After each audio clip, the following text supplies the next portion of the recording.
Hi guys, welcome to Nine Links. This is your host Alex. Beautiful day out here today. Today is February 12th. Just want to give you an update. What I call today's video, springtime preparation. Okay, so Texas springtime comes early. Usually around mid-February or end of February, you'll get a really nice weather to good time to plant anything that you need to plant right now. I did with my earlier videos. Last video I planted two mock oranges. They're the same mock orange Belle Etoile. They're actually hardy in Texas, so it's perfect. I wanted them to grow a little taller. They grow pretty fast act as a hedge. And now I do have two Cymbidiums over here. I went over those two with you as well, not long ago. You see there's a lot of new growth in there. I'll just point out a few right there, one right there. There's just about 7 on here, and on this side, there's about 8 on this side. So these two are growing really well. And just one quick reminder, Cymbidium blooms really well the more pot bound it is. Yes, we eventually will have to switch to a new pot, but for Cymbidiums, that's how you encourage them to bloom really well, okay? So these two, I'm expecting a very good bloom this year. And now move over here. Now, I did have a sweet olive plant here. It's not dead. As you can see, the branch is still white, still full of energy. I cut a little bit open on one of them. It's still green, so that's good. That's not Cymbidium, sorry. That's a sweet olive, fragrant olive, a gold. And the other one over there, I think that one is red, scarlet. So anyway, so this one is still not dead yet. So we're gonna wait till what should I say, the early summer or mid-spring for them to grow it, additional leaves and stuff. So over here, I do have like 1, 2, 3, 4, 5, 6. 6 peonies. I typically don't plant them. I thought about planting them before, but this time my wife requested the front door garden looks, with more flowers. It looks more crowded. That way, it looks more, colorful in a way. So peonies, they are known for their colorful flowers and contrast with the leaves, and they do smell good. So I bought it online for 3.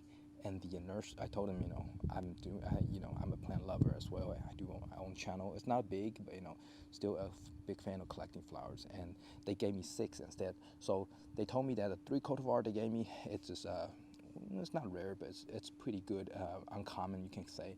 And then the other 3, the person told me that it's gonna give me a surprise. So these 3, 1, 2, 3, and as you can see over here, I planted down, and I don't know if you can see it close enough. The leaves actually start growing on the side, and like this one.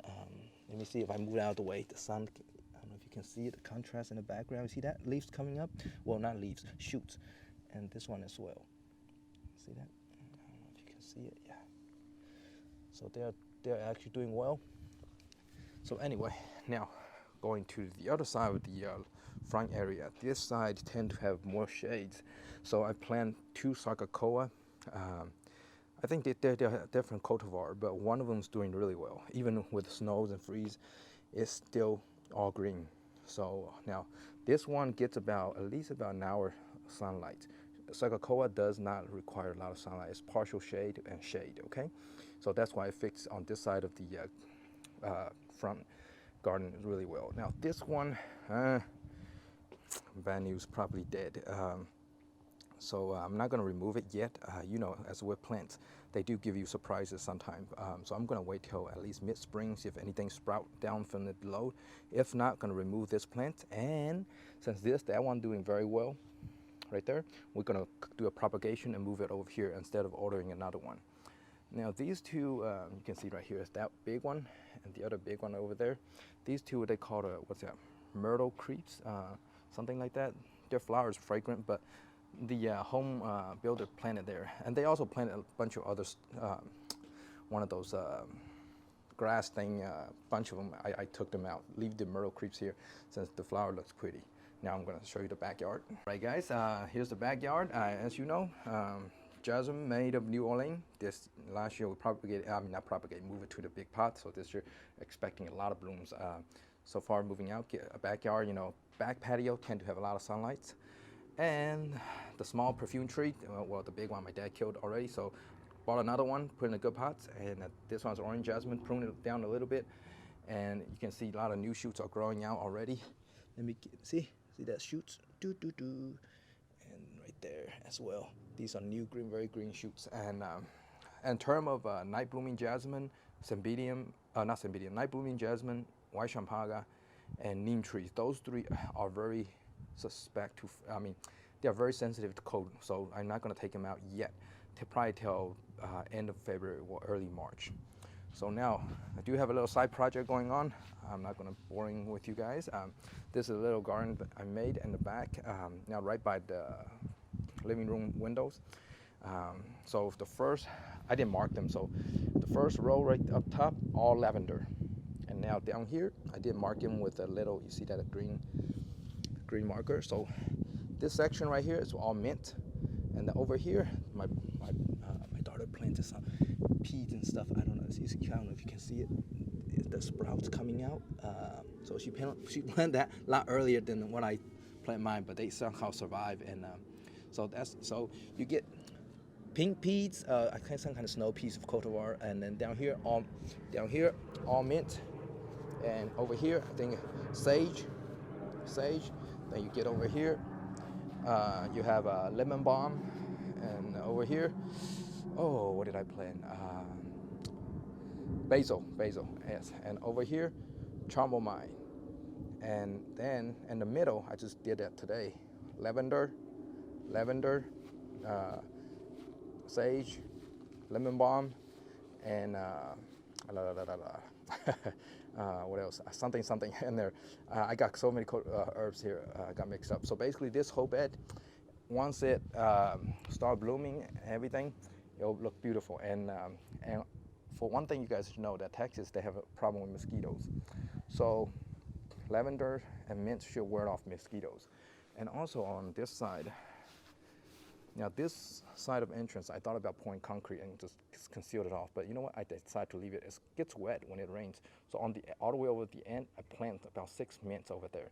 So basically, eventually, this whole area is going to be overtaken by mints. As people who plant mints before, you know how aggressive mints can get, and they grow everywhere. And plus, they are not really harmful plants, and they you can use it for, when you drink and stuff. But anyway, now, back over here, I don't know if you can see the stakes on the ground. It's 12 by, like there's a one right here, there's a one right there, and there's a one right over there, and there's one right here. So it's a 12 feet by 14 feet patio. I'm going to pour the concrete, and then I'm going to put a pergola on top, and then act as a relaxing area for over here. And then on here, I can make a path, walkway. Anyway, kind of boring stuff, just a project. Nothing related to the plants, but eventually on the side, I'm probably gonna put more plants over here. Now, just want to update you on the figs as well. Figs is doing very well.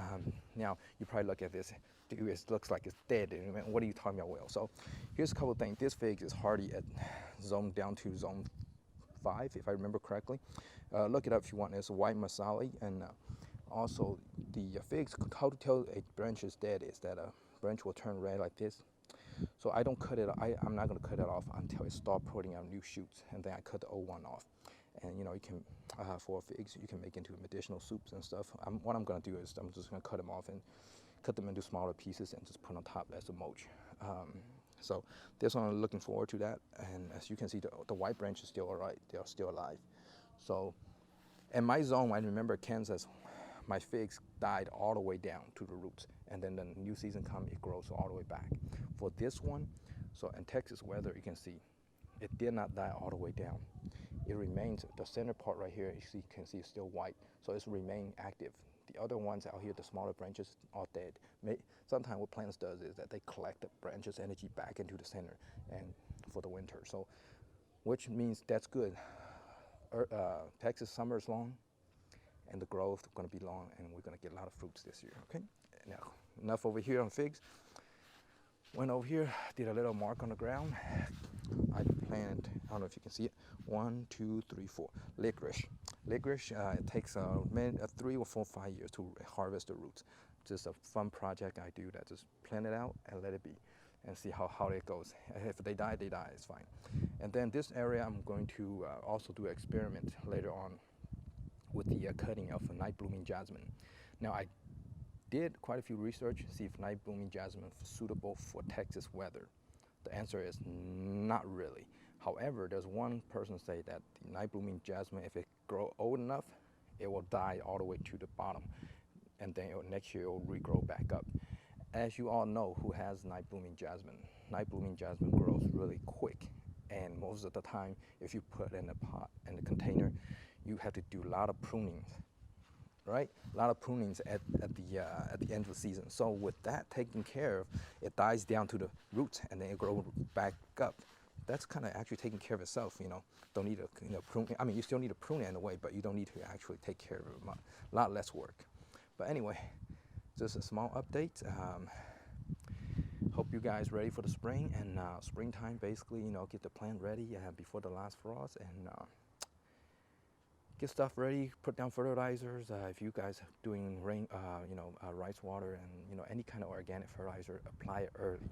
Trust me, you do not want, I mean, it's really up to you if you want bugs and whatnot. If you apply midsummer, most organic fertilizer attracts bugs like no tomorrow.